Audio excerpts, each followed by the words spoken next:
جاءتكم البينات فاعلموا أن الله عزيز حكيم. فإن جللتم من بعد ما جاءتكم البينات أو ألا نانا فوكت ولا تغني أو نمو من يتيا بلا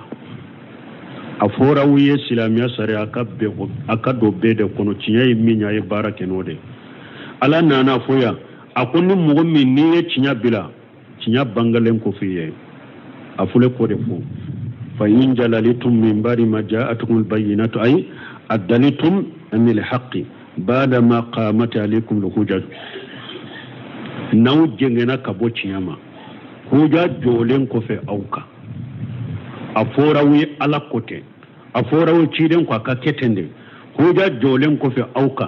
أبا ناما أي تيا بلا كو أني أوكا نيناما ياتي نيغونتا ko ani aw be tom muno na utenyo gonta ko ani aw kajja manaka balu nyana ma ya chogote nyogonta falamu anna allah ajidu ay fi intiqamihi akado ni ala ko be mo min janga kata abese wala de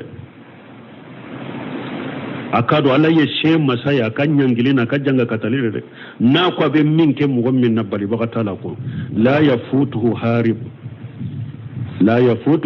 haribu boli kelate boli nibe ala dade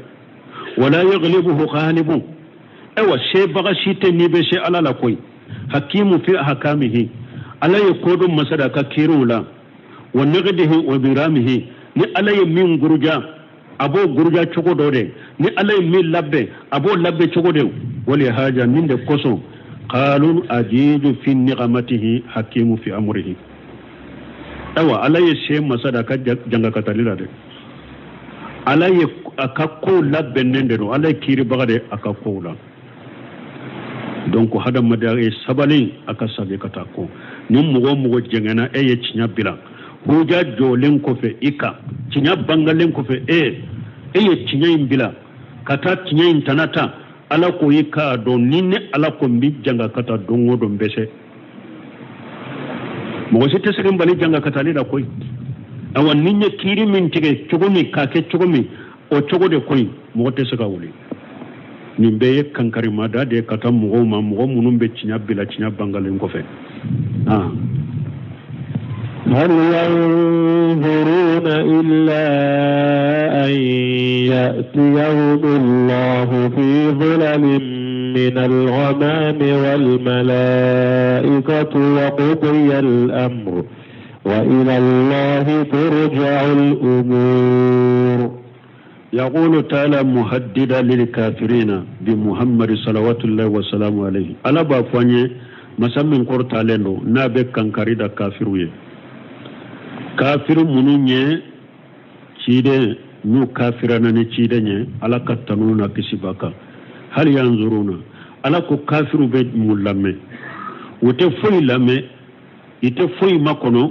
إلا أن يأتيهم الله في جلل من القمام والملائكة كافر من كافراني تشيدني وبيت جمام مكونو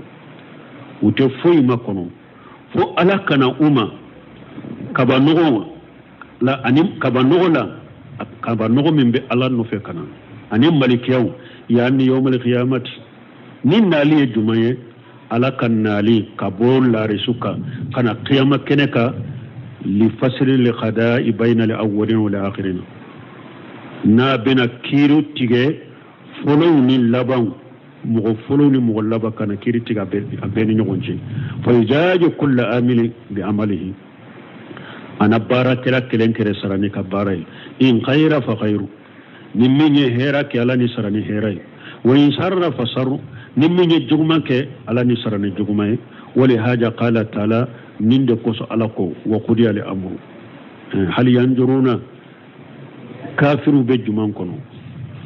وتفوي ما كنو إلا ياتيهم الله في جلال من القمام فألاكنا كبا نغدو كسمالا والملائكة أن ملكو كان نفي وقضي الأمر أن ألاك كيرو تكي من بتار جنة نتار جنة من بتار جهنم نتار جهنم وإلى الله ترجع الأمور كوبي بساقي كتا على جمع ودات ولا قوي وقودي الأمر وإلى الله ترجع الأمور كما قال تعالى kalla ida dukkatil ardu dakkan dakka alla ko ni dugukolo cira ka ke komi bogomugu wa jaa rabbuka mamuru tigi ala bena wal malaikatu saffa saffa malikaw fana bena be saffa saffu ke wa jiya yawma idi bi jahannama wa do be jahannama na te qiyama keneka yawma idi yatazakkaru al insanu wa anna lahu dhikra wa do hada madanyire hakili be jigi ikan ka bara ke ni fara turala ni ma ke hakili be jiga pelalla gariban na tahari tunka ke me obe mun nafa wote foy nafi ma tukuni donc ahli sunna wal jamaa ka aqida ninka ala yere jati bena abe bollare suka abe bo samfe kana qiyama keneka bima yalugu bi jalalihi bila takyif wala ta'til wala tamsil na chogo min kakani ala yere kan masayai anta na chogo fo anta misaliya fo anta fo atena fana komi jamakulu sabab filila ala kan mankutu yorola har na yasruka haklinu anu ka filu bora nyogon koro mu jamakulu be filila ala ka togona kan mankutu la jahamiyan mu'tajilan ali ashariya ni jamakulu fililende nunu filila ala kan mankutu na ka togola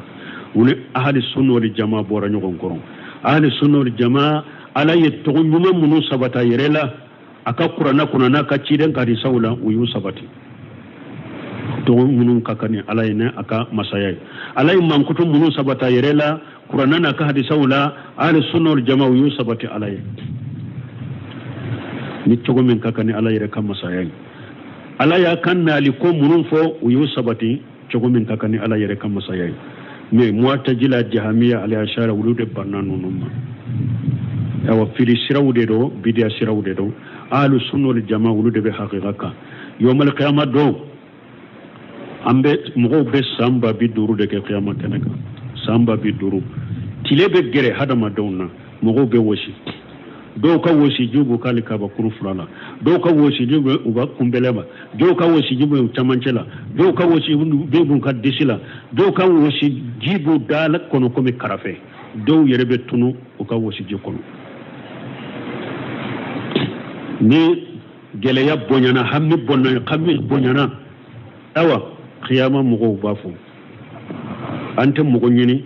nimbe ala delanye ala ka jigi akana kero tigani nyogonce an kan lafiya ka bonni e wankene joli nawa ambe torani hammi minna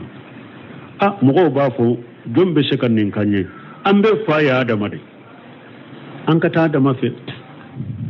ambe ta adama fe amba fo adama ede hadama dembe fay ambe bora edela ala yidda na aka boloye ka kan malika wunya maryam ko sujudu biye kila dunya aka togo bela kila dunya fe minawun togola itala delanye ala kana kiru tige enya tanna ambe degu minna enya tanna ambe geleya minna enya tanna ambe hammine qamme minna itala delanye ala kana kiru tiga nyanka lafiya adama ba fola ko ne kana yiridu ne yiridu ne yere bu nyere de nyini bi ne yere bi nyere de nyini bi ne te sekala deli ne be maro ya alama ne tado yere ne yere la abe min ke ne yere la bi aytan nuhu fe ale de ci den foloy kana dugu kolo mugoma ambe tan nuhu fe amba majjamu amba tanu amba fone ede alaka ci den fole kana dugu kolo mugoma enya tan nambe degu min ala delanye nuhu bafo ne ala deli fendola ala ma wurdu dine man ne kala deli wala min nya ka denka koye ne be sami ala man ne be maloya ne yere tado ala be min ke ne yere labbi parce que bi ala dimina ama deli ka bi dimi nyogona ke bi ko fe ateni dimi nyogona ke ne be nyere de nyene ha ne tese ayeta musa fe ambena musa fe ambeta ayeta ibrahima fe ala ka teredo ambeta ibrahima fe o bafo ko ale galon sabati ko ale tese ale ba yere de nyini ibrahima bafo ankata musa fe ambeta musa fe nanyan chogo fo musa fane ko majjamo ko tanu abafu ne yemo fa ala min nyamran ka fa ne bi nyere de nyini bi nyere de makara ayeta isa fe ambeta isa fe alete junubu fode mi aba fo netese de ayeta muhammadu fe sallallahu alaihi wasallam ambeta ciden fe ambe an ka cogo foye aba fo ana la bi nim palasi ne de tay parce que ala yen nim palasi ay allah ruta ciden yede wa min al-layli fatahajjad bihi nafilatan laka sa an yabwasaka rabbuka maqaman mahmuda ne de tado me ciden yede te ala deli direti de ciden ko lebe talla reshi koro abe sujudubbi ka me sujudula ala be tanunu do bila nenka ate ulu do ka to jian kono abe ala tanunu ala ba fo chidema ikunguli ngole mbi jabi ndeli mbe delili to itala chidembe ala deli ko kana kiru tige mo kala fi akabo kiyama keneka ode fuleni ni ala bena malika wala bena malika safale jinani hada maden nu ulu jora sankama fulum malika beke safa ara kelenye kawla munumunu aw bucela sankama fulana malika beke kana ara kelenye kawru koli kake ara kelenye sabana tabe ko chola nani na tabe ko chola duruna woruna sankama ulum fulana malika be kelenkele ubeke safa kelenye kawla mini nu be jigina masabay nyere bena malikaw ba no fe subul quddus rabbul malaikatu ruh malikaw ba sene yakana uba no fe kanu ba sene yakana ala bena na chogo min kakani ala yere kama sayai abena qiyama keneka awa abafu jinani hadama de feseli korosili abena damina de boyorobe mugo min bolo sam kaba kerefelaw fle boyorobe min bolo sani baraka damina bode la tanfuduna illa bi sultan boyoro de bea mo site sega boy ni delilati bola delilati mo si bolo bo chogote mo si bolo be jole munun tumba anyogon nege na ya awoli ju bato ama wa bato a shegu daji itali awa kukulun kuru koro ku ka kolon ku ta ku nyime kata sujuru bi ka kaburuye kata nyongiru ko ka kaburula ko be ka bana furake ko la har go fenyawye utayede abe dolembe jinan hada modance ala bafo liman mulku al-yawm aina muluku dunya aina al-mutakabbiruna aina jabbarun bebe yo akam ma bannunu na ka shegunun be me eska autara udelibe au an shera ma ba jumama wali jumunun be fo jiya kono galon wali jumunun fuleni nye wali junubuto munun fuleni nye akelen to be wa ko qiyamat dun ko beta fiya akelen to be ko qiyamat dun ko beta fe ko beta anyina fa kala delia akelen to konte o wulul azimu nabu nyuma wu yere yiri nyoromi nabi nyuma ulu yu yere nyini yoromi akelen kele fuleka junubu min fo depuis jiya kuna la ko nya farima aw ka sheguna kam ma banu ka junubu te hiju te jakabu te ye jama misirila ko bi se ka yewulu de bulu qiyama keneka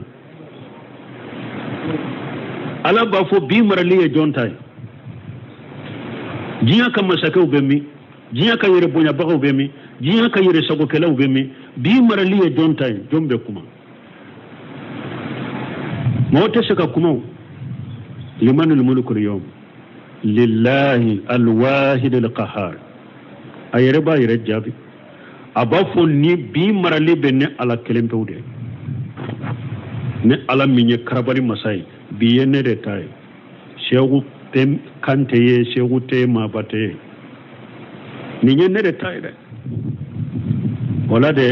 ala be kuritige yo ala fule ko de foya ko munun kafira ni muhammadu ye ko wote foyi makono nini ndonte ko itake ka shigi ka foyi makono nini ndonte ni ndo imbe na fana de awa adoi akoti giabe jombolo muhammadu sallallahu alaihi wasallam tariqa tigi wure ma fode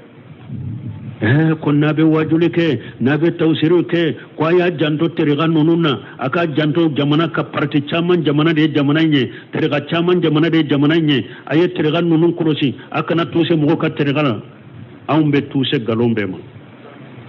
ni be ala tanyini kota ibode ta kota ni te ala tanyini kota galombe jamana kuno tariqa ba bengalo tariqa te mo si bolo de abubakar siddiq masira sura yere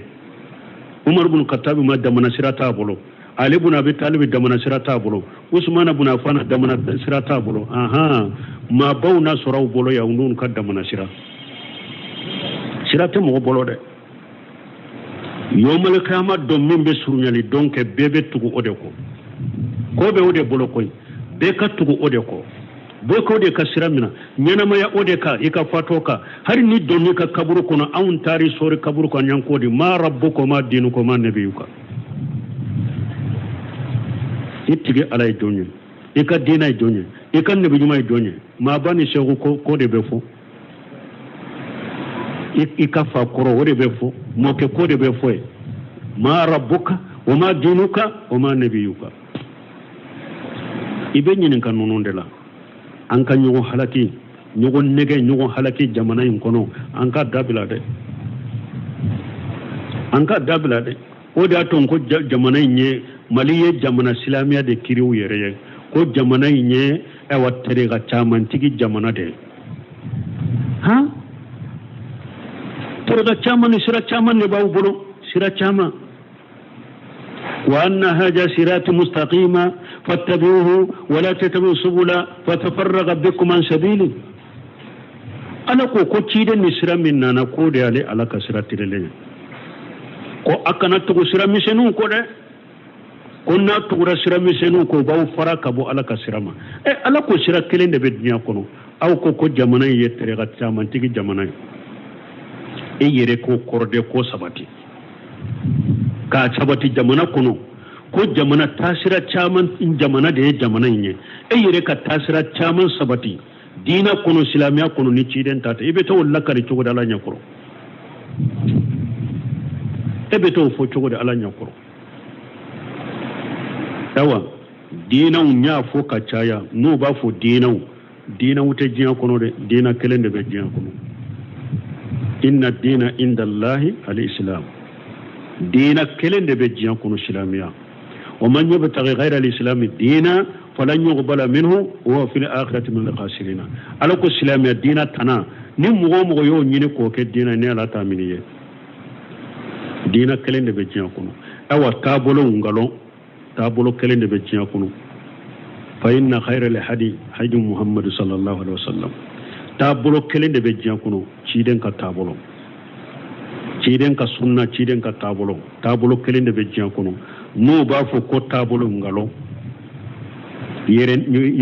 ñogon halaki ñogon nege ngalo tabolo utede tabolo kelen ciden ka tabolo sallallahu alaihi wasallam nim mo min nyana mayraka isaraka ibe nyininka kaburu ika kaburu kono ibe nyininka odela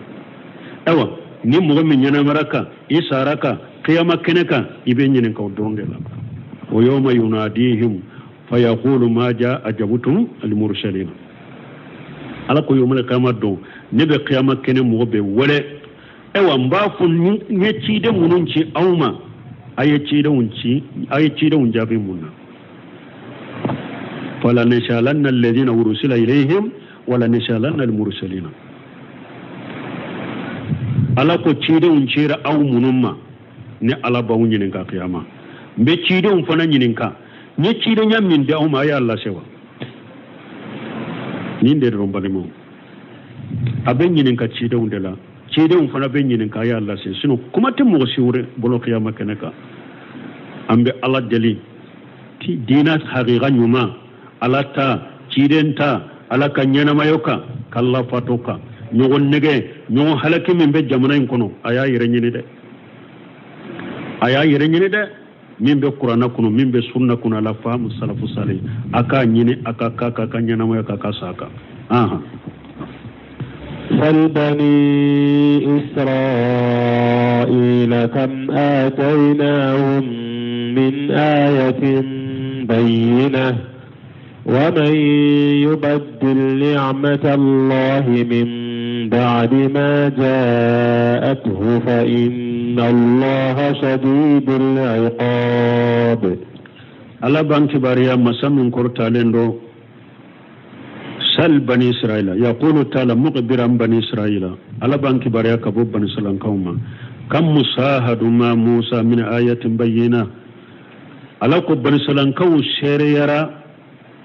تامن شي بانغالي چامن دي موسى بلو سل بني إسرائيل كو نينكا كم أتيناه من آية بينات نه تامن شي چامن من دوما ومن يبدل النعمة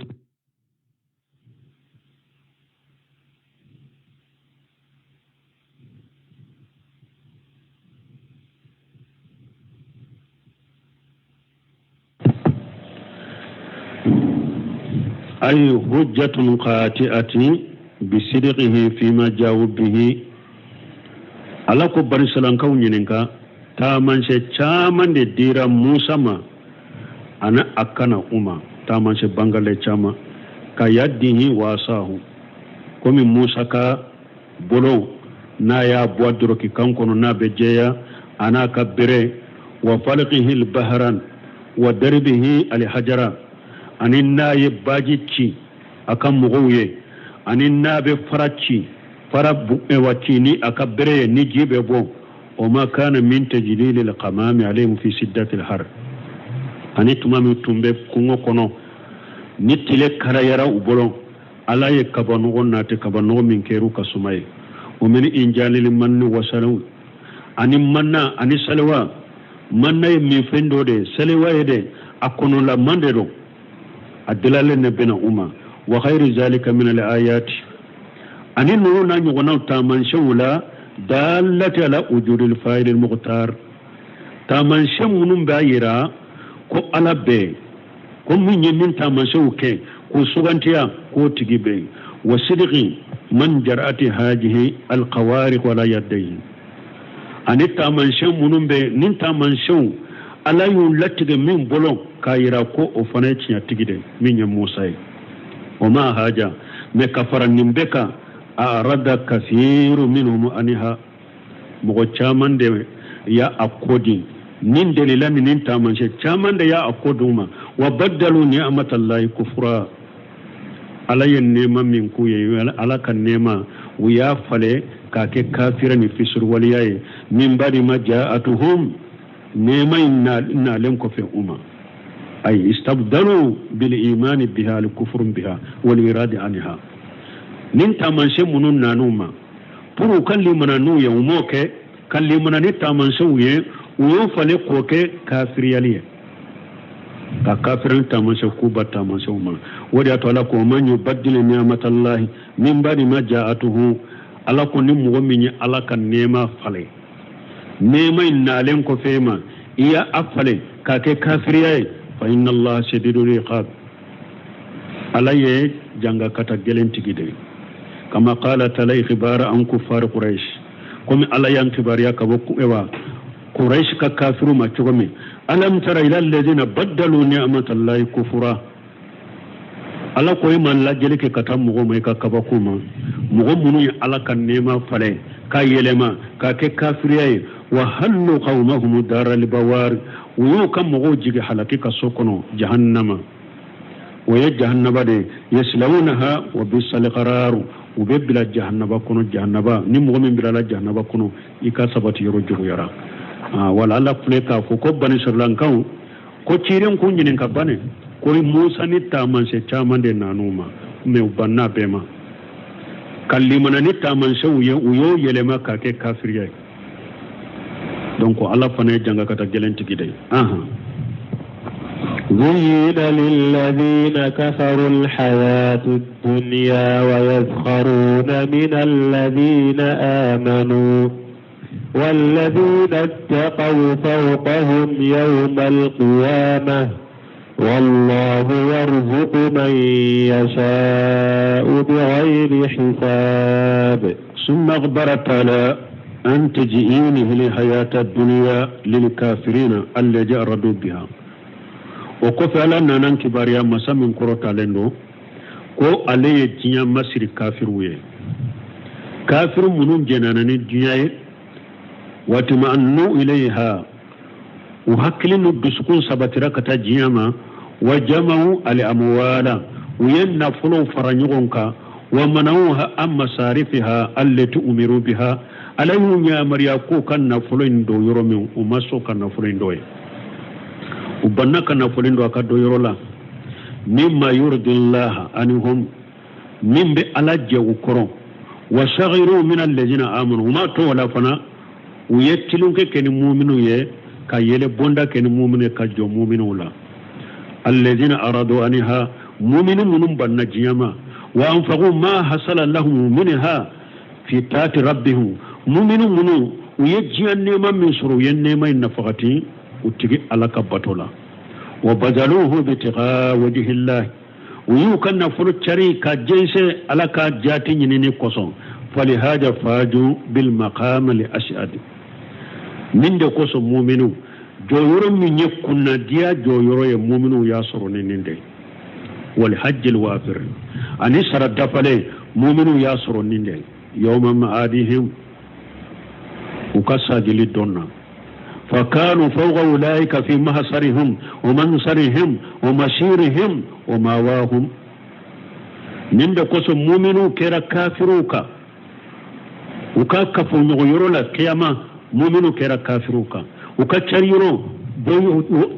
تغو كبرو كنو مؤمنو كرا كافروكا وكاللبن يرو مؤمنو كرا كافروكا أوا وكان يغني كفو يرو أري مؤمنو كرا كافروكا فاستقروا في الدرجات في آلاء الليين مؤمنو تارا سبتي أرجنا درجة كرتاليونا وخلد أولئك في الدركات في أسفل سافلين كافر تارا جهنبا دقم لولا كافر تارا جهنبا كلو جهنبا كلو منوني دقم تويه كافر تارا كلو ولهذا قال تعالى من دكوس ألقو تمام لكو يا جوينا للكافرون لحياة الدنيا جوينا للذين كفروا الحياة الدنيا ألقو علي جيان ينميا ودامو كوا يوم مصري مغوية مغمون كافر يرى ويسقرون من الذين آمنوا من كافروا وبي موكي بوكي قتلون كني مؤمنون والذين اتقوا فوقهم يوم القيامة من مغمون سرنا على مؤمنون ولود بي كافروا كقيامة دون قيامة كنيكا مؤمنون بي كافروا كا أرجانا مؤمنون بي كافروا بي جهنم دوغمري والله يرجع من يشاء بغير حساب على دبن بو غرجاغي مؤمن غرجاغي على جيا كاسرو اتاجاتي يره والله يرجع من يشاء بغير حساب بن كثير كو اي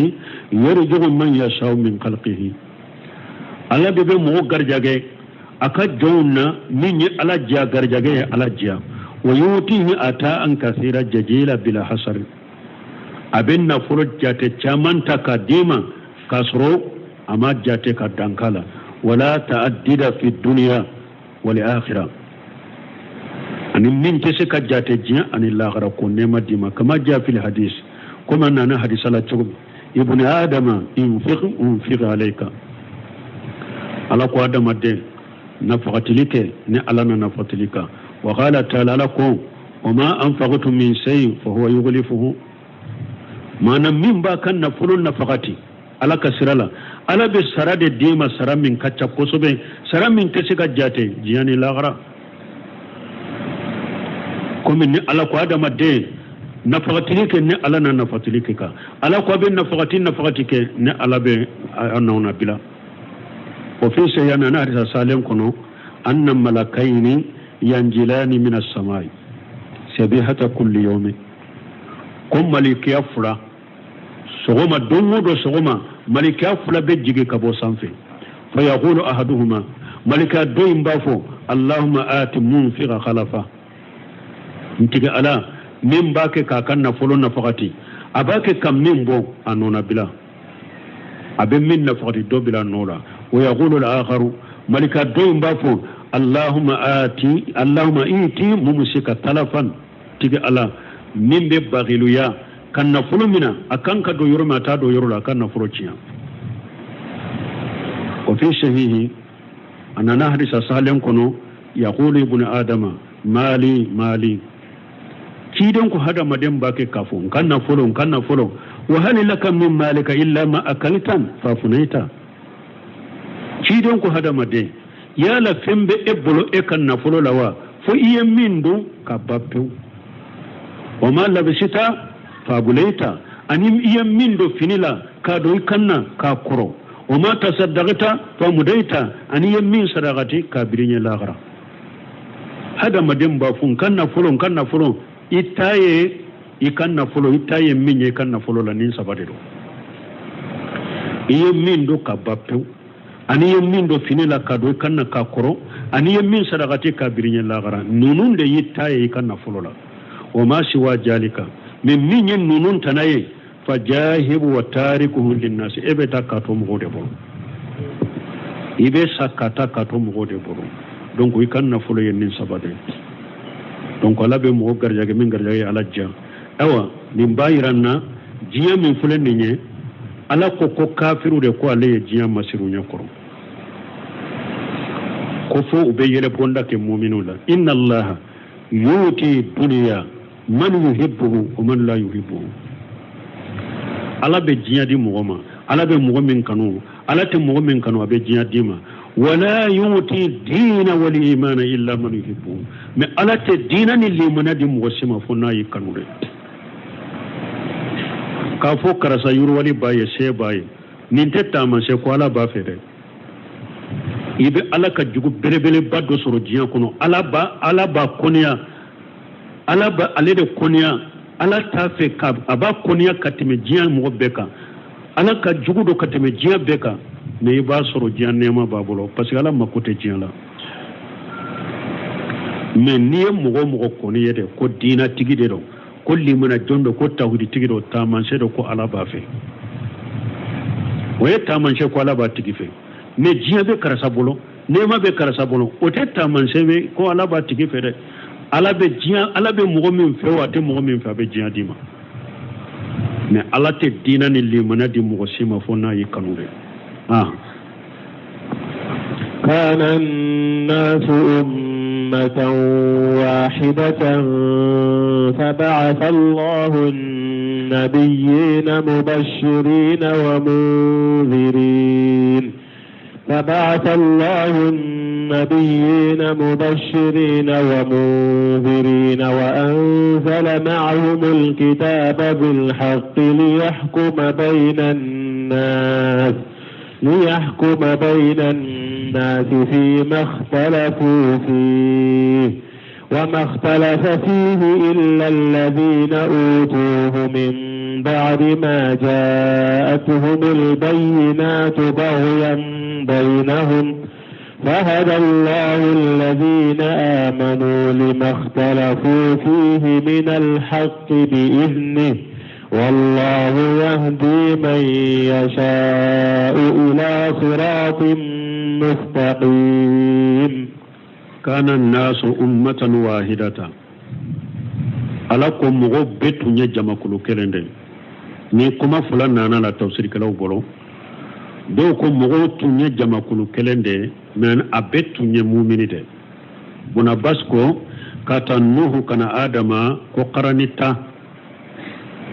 qaranita mana samba kele ko abetu mbet tinya deka abetu mbe islamia sharia tinya deka ko tumamu na nyogon soso de ala ci de unci ni buna baska kuma kana nas ummatan wahida abetu nya mu'minide mogo tu nya mu'minide abebe ala de taka qaranita adama nuhu ani adama ni nyogonce qaranita qarani kelen kele sankemede samba kele o betu mbe tinya deka tumami mogo ye nyogon soso mushrika donna dina lare ala ye nuhu ci kuma fulana tigu ko kana nasu ummatan wahidata ko mogo betu tumbe kafiriya de la ani ala soso abdurrahman sadi bode fo ka tafsir ko mogo betu tumbe kafiriya de ka abe kafiri abe ala sosola tuma mi we nyogon soso ala nana nuhu ci da wunci ka mogo wele kata ala kelimpe batoma nin kuma fula bana kana nasu ummatan wahidata mogo betu nye jama kulu kelende fa basallahu nabiyina alay nabiyyu mawci mubashirina nabiyyu no be mu'minu ni sonja ko kibariya ni kera mu'mine ala baton alay nyamra ni menye ya ke tura ci de unko hera min biye jiya hera min biye lagara ona fiye kino sonja noy o munjirina ci de un ci ko fara ka baga baga like mo munu ni ala soso o kafirani alay o kafirani kitabu jigilewni o kafirani ci de unye o yefen woro bato kafara alaka ci de unna ulu fana baga baga ni maso ala tama kala kelimpo bato janga kata min biye balaw min be ka fitina min be ka lajaba min be ka jano lagara ona fu ulu fana yaku baga baga nay wanjala ma humul kitaba awa nabi nyuma nunu annajuma kelenkele alay kitabu do de jigaka aye kitabu jigika fara nabi nyuma ka nabi nyuma kelenkele ikadamna kitabu be jigika kitabu jigineka bil haqq nichinyay li yahkuma bainan nas pour nabi nyuma nunu ka kiri tige mogo ni nyogon ni kitabu nunu ye fima aghtalafu fihi mogo ye nyogon soso minna una kiri tige ni nyogon ni kitabu nunu ye وما اختلف فيه إلا الذين أوتوه من بعد ما جاءتهم البينات أو مغشيما نيغون سوسوفنا كتابون كاكولا أني تيالا فو كتابو ديرامونو يرما دليل جيلين نالين كوفيون ما دي ويا نيغون سوسو بغيا حاشريا ويرني نيغون درو بغيا حاشريا درو بغيا بينهم حاشريا درو وني نيغون ويا نيغون سوسو فهدى الله الذين آمنوا لما اختلفوا فيه من الحق بإجنه مغمنون كيرا مؤمنون يه كافرون ينيغون سوسو منا على مؤمنون كندا كتاما ني علاك جيني وينيغون سوسو تنيا منا على مؤمنون كندا كتاما ني علاك جيني والله يهدي من يساوي إلى صراط مستقيم لابد مغود كندا من كندا لي على جيا كتا سيرا مسيرا من تلالندو ني آية من فلان ني كيدن كحديثان ناني آيالا قال النبي صلى الله عليه وسلم نبي ما قال كترونا كسبك نحن الآخرون الأولون يوم القيامة كيدن كو أمانتون لبا كيدن كمانتون أكو جيان نالي لمانتون بولي لا أوندي مانتون لبا نيه مي يوم القيامة دو أوندي مغفوري أوندي بمانتون تو بينيه نحن أول الناس دخولا الجنة jiyan nalila ciden kam manton de manton labayen me yomal khama do manton min folo be fese kaka kiru tige ciden kam manton de do yomal khama do manton munu folo be do arjanna kunu ciden kam manton de do bayda kafara kafana annahu utul kitaba min qablina kitabe dunkan alay kitabu duma awunye yahudani nasara wa utinahu min badihim ala nana kitabu di awma uluta kofede فهدانا الله لما اختلفوا فيه من الحق بجنه يهودان النصارى وينيغو سوسو تشنيا منا ala ye ciden kam manto mu'minu ala ya un kanda katama ni ala kajenye fa hajal yawm alladhi ikhtalafu fihi ninde ye donye domme nu ye nyugo so sala ciden ni hadisa fo domme jumado ala ye yahudan nasara ayunya mariya ko uka jumadon de boya yahudan nasara ye nyugo so sala yahudan ye duma sita yahudan ulu ye sibirita ka juma bila nasaran ulu ye duma sita u ye juma bila awa wada to ciren ko fa hajal yawm alladhi ikhtalafu fihi akun nin donde do cire kuma info juma do akon nin do inde do yen nyogon so son nin do inde la fa hadana allah lahu ala ya un kanda kata nin do imbonyalima ka juma don ke salama utai ka kamma don baye